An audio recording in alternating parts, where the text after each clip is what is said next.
Hey, yo, what is up, guys? Your boy Ed from Savij. You already know. Today's video is a video that I'm bringing back. I revised, well, actually, I built this deck a couple of weeks ago. I've been working on it little by little. I put up the deck profile just a little bit ago, so you guys go check it out. It was True Draco Brave. The deck, from when I built it at 60 cards, it needed a lot of work, and I think that it was a fun deck to play, you know, just casually, kind of with your buddies or whatever. I've been working really hard to try to get this deck to be a little bit more competitive, a little bit more serious for actual, you know, local matches or whatever. You guys already know True Draco is like one of my favorite deck profiles of all time, like decks of all time, I'm sorry. I revised the deck down to 42 cards, I believe. That's what I'm at. It's nothing but consistency now.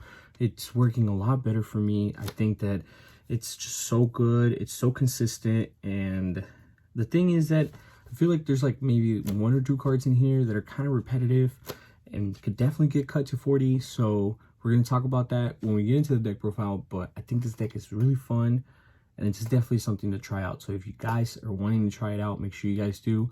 And then tell me down in the comments below what you think about this deck, and if you're going to try it out, or if you did try it out, tell me how it came out for you guys.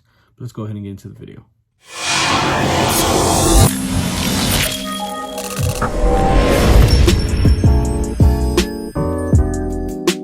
Before we continue with this video, make sure you guys check out my new sponsor, Dank Ritual Playmats.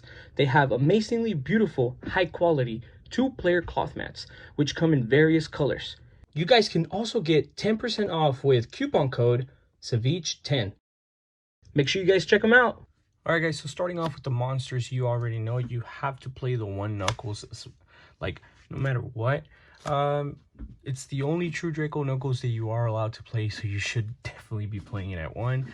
This guy being the most busted True Draco monster, of course, to activate the traps to the field and or add it to your hand. Super disgusting. Continuing with double Ignis. I was playing 3 Ignis, but I feel like it came off too repetitive, and it's definitely a deck that can easily generate a lot of cards to your hand, so it has a lot of draw power. So you can easily obtain a True Draco monster. It's one of the reasons why I'm still only playing the 2 Maiden. I didn't want to bump it up, and I also didn't want to bring it down, because I think that if you see any of them, or if you definitely see her, you would see any of them after that. So, you know, pretty good. I'm really enjoying this lineup. I think it's it's working really well for me. I'm actually considering maybe switching it out to playing a 3rd Maiden, but so far this is where I'm at. I definitely cut the Mono Iwatos because I felt like it was too repetitive, having the Mono Iwatos on the board and then not being able to like summon out the Griffin, of course, because it is an activated effect that you have to do to the summon of the monster. But I'm playing 2 Water Girls. I cut down the Water Boy as well. I think 2 Water Girls is definitely more than enough for your 1 Griffin. I'm still playing the Water Girl because Brave Engine is so good. It's a $300 plus Brave Engine, and I think it's too good to not play. The added effect of you not being able to activate your normal summon monster effects is like, okay, whatever. I mean, like, you tribute summon your monsters, which is your quote-unquote normal summon, right? But it doesn't matter if you get their effects or not, because like 80% of the time you would actually use these effects on your opponent's turn anyway. So this works really well with this. Continuing off, I have Magician Souls here. I play 1 Magician Souls and 1 Illusion of Chaos. Let me scoot that down.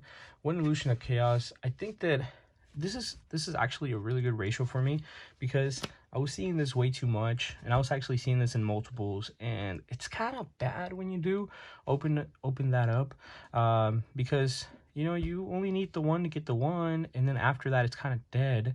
But if you open up one of these later on in like a grind match and you send whatever you don't need, you can still draw and then get something good out of it. I think this is just too repetitive, and I think 1 to 2 ratio is working fine. These are the only monsters that I play. 3, 5, 6, 7, 8, 9, 10, 11 monsters. That's it. I don't feel like you need more. I definitely I am considering a third maiden, but that's just me though. As much as it could be a maiden, it could also be an Ignis, but we'll figure that out later. Your diagram, your your terraforming. I was gonna say fire formation, thank you. But your terraforming, I cut down the Mystic Mine. I've put the Mystic Mines on the side deck. I still haven't been able to get the judgments for this deck, so once we get to the traps, I will be telling you guys what are the proxies for the judgments, of course.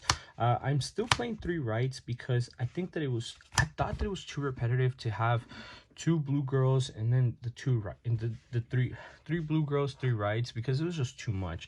Then you end up having multiples of these in your hands. So like if you open up a water girl and one of these, it's kind of like you know what I'm saying? But if you open up a water girl now in one of these, and then like let's say you maybe have the souls already in hand, you can still use the water girl first, keep this in hand, and by the time you use the souls, you end up sending this off of the souls, and then you just basically replace that card for another card. So it's not too bad whenever you have multiple spells, but it is kind of annoying when you have multiple of the blue girl. You have to play the one Fateful, and you have to play the one Draco back. Can't say really much about them. I think these are definitely shoe-ins. You have to play them. Continuing with the Draco cards, I'm only playing the 2 Heritage now. I ended up cutting one of them. The thing is that sometimes when you open up too many Draco cards, it doesn't really do much for you, but having this, it's just such a plus. I was actually going to play 2 of the Disciples instead, and I was thinking about playing 3 Heritage, 2 Disciples. But in the grind match, you kind of want to be able to just shuffle your stuff back either way first, instead of actually sending it to the grave and then trying to draw. But that's what I think. This is such a fun deck. Olla del Deseo, you already know, it's the Pot of Desires. You got to play 1. I'm not gonna lie to you guys, whenever Pot of Desires was at more than 1, I used to hate the card. It wasn't until I finally played Sword Soul that I was like, hey, you know what, Pot of Desires, maybe not a bad card. Then Sword Soul got hit and Desires went to 1, and it was just like, well, maybe Desires isn't too bad still. Because the thing is that I thought that just being able to Desires and then drawing Desires was just so bad, and that's what I believe. I play the 1 card of the Might still. I think that if you really use your hand properly, and then you draw, and then you just set a bunch of stuff, or you have the Brave Engine and you just have a bunch of back row, Floodgate, Love, you already know you're gonna have a real fun time. I played 3 Dark Rulers because you never know, I could go second, and Dark Ruler is definitely a card that is going to help my slower quote-unquote deck to be able to compete in the meta. The thing is that a lot of people are really scythe locking, and I think that going with True Dracos right now is actually a really good move, because if people scythe lock me, I could just be like, okay, that's cool. I'm playing True Draco. And then you don't, the adventure stuff, you don't really need your extra deck anyway. I was actually considering about throwing some extra deck in there for stuff like this whenever I have like multiples, or like just stuff so I can be able to like set up a Dagda and then actually set the scythe from the deck to the field. But I feel like that just takes away a lot whenever you could just tribute summon the souls for like a True Draco monster or whatever, right? Continuing with the traps, I'm playing the 3 Apocalypses, because Apocalypse is still definitely the best True Draco trap with only 1 True King's Return. I feel like this is kind of quote-unquote been a card that it's like a True Draco card for me, because this literally targets any 1 True Draco monster, because they're all worms, right? And then 2 of your opponent's cards. Doesn't have any real life restrictions, so that means that unlike like Punishment, which Punishment did the same thing, right? Because then with Punishment you would pop a monster and then you would send Intis, and then you would pop another card on the field. This is technically the same thing. You get rid of 1 of your Draco monsters, which is fine, but then you have this. Not bad. Actually really cool. Little niche interaction. Activate this, target your Draco, target 2 in the back, activate that, target your Draco, pop your Draco. Of course, still resolve this, and then you still pop their 2 cards. Whatever monsters you left on their board, they get permanently halved. So you don't necessarily need to destroy their monsters when you do this. You could just store back row, which is super smooth. Two cards that I did cut out of here for that same play were the waterfalls. I think the card was way too good, but it's just like, I think because it was a trap, it was a little slow, and I don't want to do that sometimes. I think this is going to work better for me. This has been working better for me. Of course, the triple skill drain, which is Monarch Erupts. I think that this card is really good, and a lot of people should definitely consider playing it in other decks, like maybe Flundereeze. Of course, it locks out their normal summon monster, but it keeps their Empen alive, it keeps their Ryza alive, and their Apex Avion, of course, if it's distributed summoned. But yeah, I still don't have my copies of There Can Only Be One, and these are still strikes, but they're supposed to be judgments. So this is 42 cards. I think that with the 3 judgments, the deck is just so much better. I think that this deck is so much fun. People should really consider playing Dracos again. I'm really trying my best to bring Dracos back to life.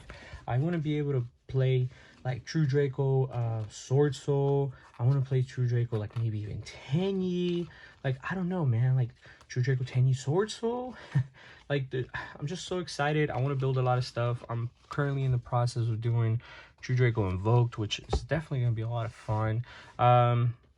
I don't know, guys. Like, just give me other ideas for what True Draco I should be building for. And I like doing a lot of True Draco videos. So if you guys want to see more True Draco content, let me know. I'm definitely going to be putting in a lot more time and effort into building Draco stuff. So you guys are going to be seeing Draco Invoked. You guys are going to see Draco Sword Soul coming out soon as well. Like, it's just a lot of stuff that I want to put out Draco wise, and I hope you guys all enjoy. See you guys on the next video. Don't forget to like, comment, and subscribe to the channel. It would really help a lot. Really trying to get to the next goal, guys. Just the next hundreds. But thank you guys for watching. See you guys on the next one.